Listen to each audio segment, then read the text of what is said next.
phone then, I guess. All right. So today, we went over yesterday kind of the introduction of Islam.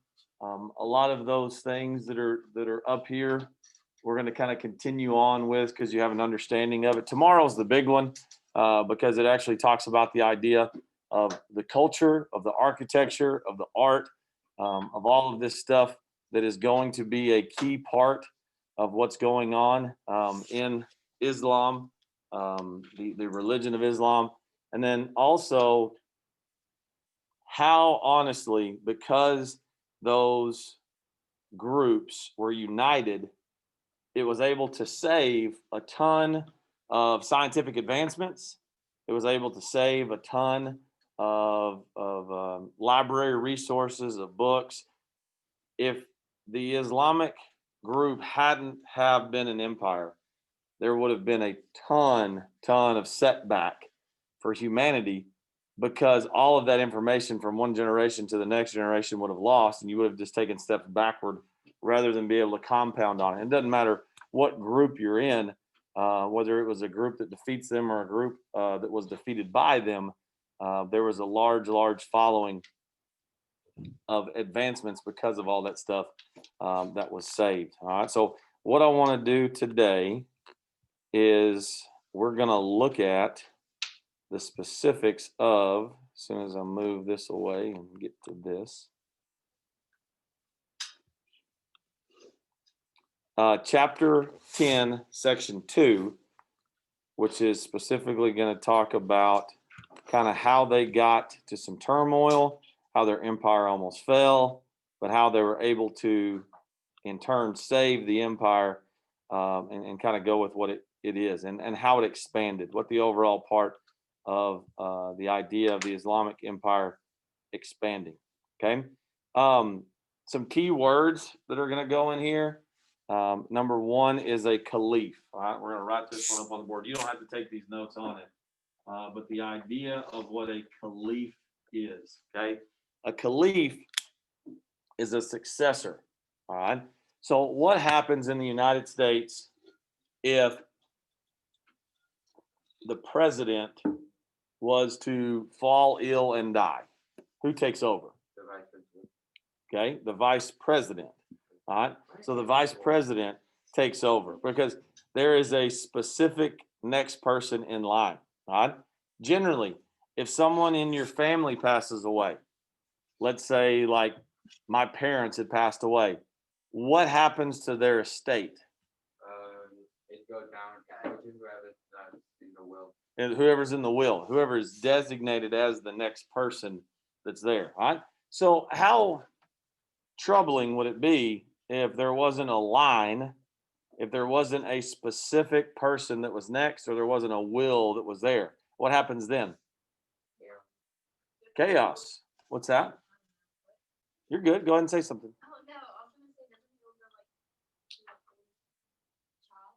There's a lot of things. Go ahead, Caesar. Like everything's gonna go like that because no one's controlling anything. Like making orders for someone. It's kind of chaotic. Okay, the chaos that goes on there. So a lot of times you see like the government takes control of stuff that's there and kind of seizes the assets if there's any other places that need to go to. And then a lot of times you have to kind of go through court system to see who's the next appointed. But the steps are not real easy. It's just not like, all right, if this person leaves, then this person gets it. Okay, if this person is not elected, then this person gets it. It's a very specific pattern of one to the next to the next. All right, so then you look at some other empires and how they did. All right, a king was in place. Let's say the king passes away. Who takes the place of the king? The oldest son. The oldest son, correct. All right. So if there are no sons, it's still in the dynasty, the empire. It goes to like the uncle or the uncle's child or the aunt or the aunt's child. Right? There's a family lineage that it goes to. Right? And there was a lot of confusion in the time that Muhammad left versus who's going to be the next person. And it's an opportunity to become part of a very powerful empire. And there's a lot of, again, a lot of fighting, a lot of confusion, a lot of who should be the next one, a lot of disagreements. And that's kind of what we're going to talk about today. All right, so let's see if we can remember from yesterday. Who was Muhammad? The founder of Islam. The founder of Islam. All right. So he was, yep, the most common name also. So he was the main person that was involved in the idea of Islam. So as Muhammad, the idea of Islam had spread, it was successful. There was a large empire being built. He died, and the followers elected a new leader. All right, Abu Bakr. He was been loyal to Muhammad the whole time, like his right hand man. He had given the title of what a caliph is. A caliph is a successor, the next person in line. Okay, so there was the title that was given to him as a successor, a person who comes after and takes the place of someone else. A deputy is an assistant who acts on behalf of the leader who is absent. So he was kind of both of those, but his title was caliph. Abu Bakr reacted quickly when a group of Arabs abandoned Islam. He defeated them in battle over a 2-year period. Why would that be real important to defeat anybody who left the Islamic Empire? Why would that be important? They might try and expand it. Okay, they might try to expand. Like go against them or something. Okay, let's think of this. If somebody just gets up out of my classroom and walks out, and I don't say anything, and it just kind of is a normal thing that goes on, what stops everybody else? Thank you, sir. Gotcha. Okay. Yes, 2 for 2 today. What stops anybody else from being the next person that just walks out and walks out and walks out? Anything? No. Okay. So like the order and control of kind of what you understand, what's supposed to happen. Like if you just get up and walk out of the room and slam the door, where do you go to? Something happened to you? Should, right? Okay. A teacher should come get you.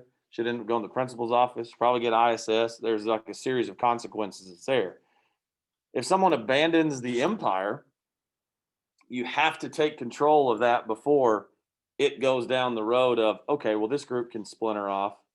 Well, I don't like this guy either. I'm going to splinter off. I'm going to splinter off. And before you know it, your entire empire is shattered. Okay. So it was very big that Abu Bakr did that. All right. He said he defeated them in battle over a 2-year period. He died soon after, though, but his army began to conquer new lands. By 750, the Muslim empire had stretched over 6,000 miles long across parts of Asia, Africa, and Europe. And we showed that on the map yesterday of how vast the Islamic Empire had grown. Right? It's always kind of hard to rule that size of a group that's there. It says many of the people conquered by the Muslim accepted Islam. Some found the message of Islam appealing. Others liked the fact that becoming Muslim, they avoided paying a tax. So here's an interesting part of this one. When you conquer somebody, what's your options? Like, what do they do with you as a person?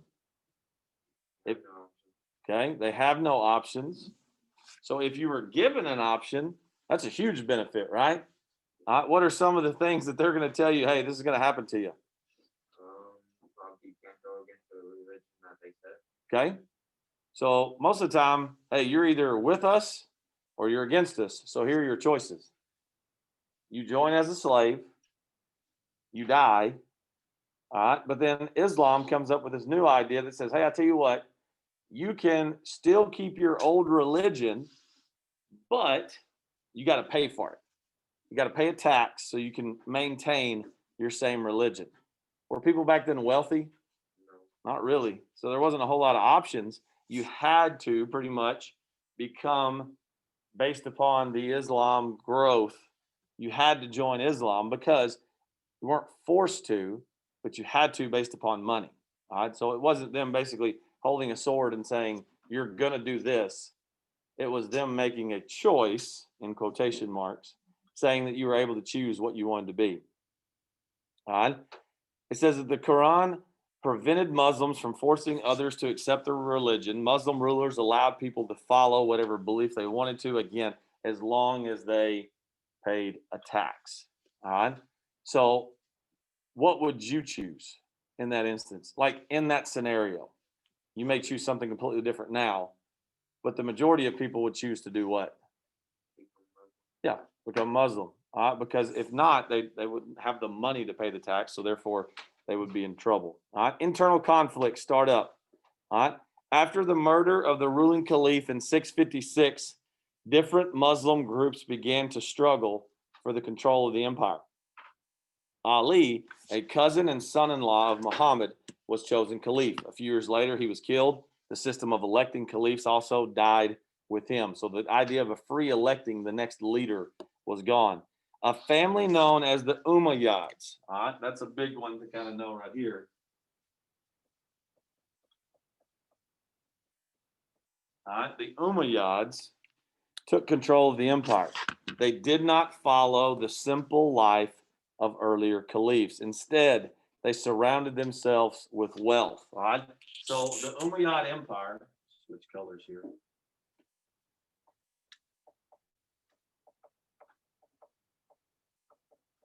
They were all about wealth. All right. The caliph is a leader. What's different about being all about wealth that the Islamic people hadn't observed beforehand? What's the big change in this one? What did they do with wealth? If it talks about the idea of fasting, why were they fasting? They were trying to forget what? Trying to make sure that they relied on what? Okay. Think of this right here. You probably Like, if you do that, like, get rid of your sins or whatever. okay. You for every time you think about something that is of the earthly ways, you redirect yourself to prayer. So then that way you can refocus on a God. All right. So the same way, you can't eat anything. The same way that you would go through and say, all right, if I'm worried about money, I'm worried about gold, I'm worried about owning land, I'm worried about this. Are you concentrating on your God or are you concentrating on worldly things?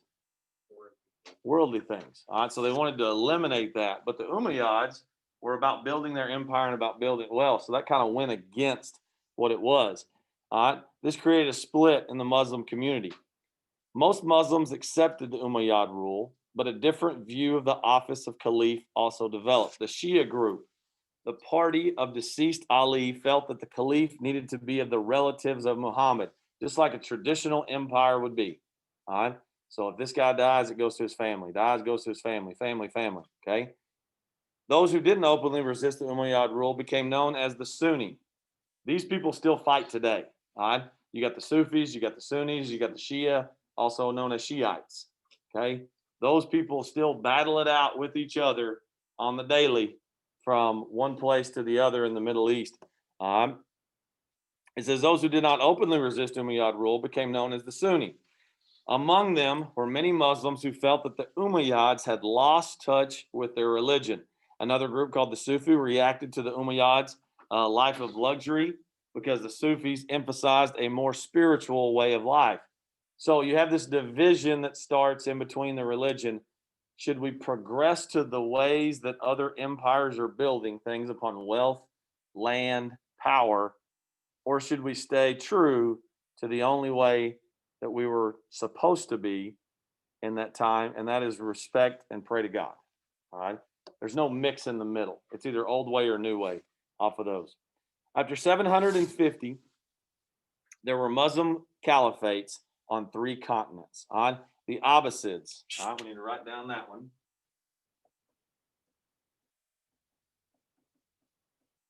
Okay, the Abbasids took power and murdered members of the Umayyad family. The Abbasids controlled the lands of modern Iraq, Iran, and Central Asia. They built the city of Baghdad in Southwest Asia as their capital, and they used their location to control the rich trade between China and Europe. I began to take over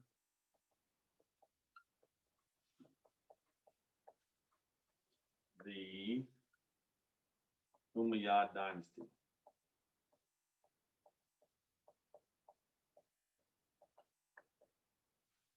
Okay. Once Umayyad prince escaped the murders and went to Spain, Muslims known as Berbers already lived there, so the prince set up a Muslim state. The Umayyads control parts of Spain, North Africa. Another Muslim state opened up with a different caliphate. It sprang up in North Africa, and the caliphate began to spread through Western Arabia and Syria. At this time, the Muslims were divided. There was groups, we showed the picture yesterday, all throughout North Africa, all throughout Spain, all throughout the Middle East, but they were segmented into different places. They were segmented into different leaders. They were segmented into different ideas about how they should live. The United States is divided because of states, but it's united underneath one government. So therefore it makes it powerful. Whenever all of these places are divided from each other, they're not powerful because they're all trying to pull in different directions. The thing is, in the end, they were all linked by religion, by language, by culture, and by trade. And that's what made the Islamic Empire very powerful. If those were all united at one point, they would be a gigantic dynasty that would be able to rule. And that's what we're going to kind of look into tomorrow with culture, trade, ideas, and everything that they were able to do good. All right, what I need you to do now is go to your MyHRW. And from page 269 to page 272 is what we were looking at.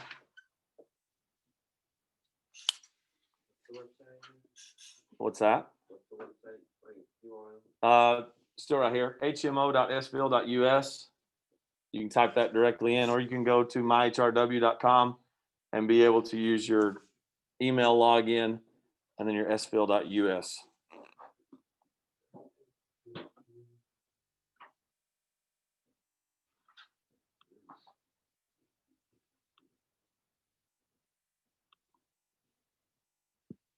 All right, so what I want you to do is, and this will be your first grade for the next 6 weeks, I want you to go to page 272.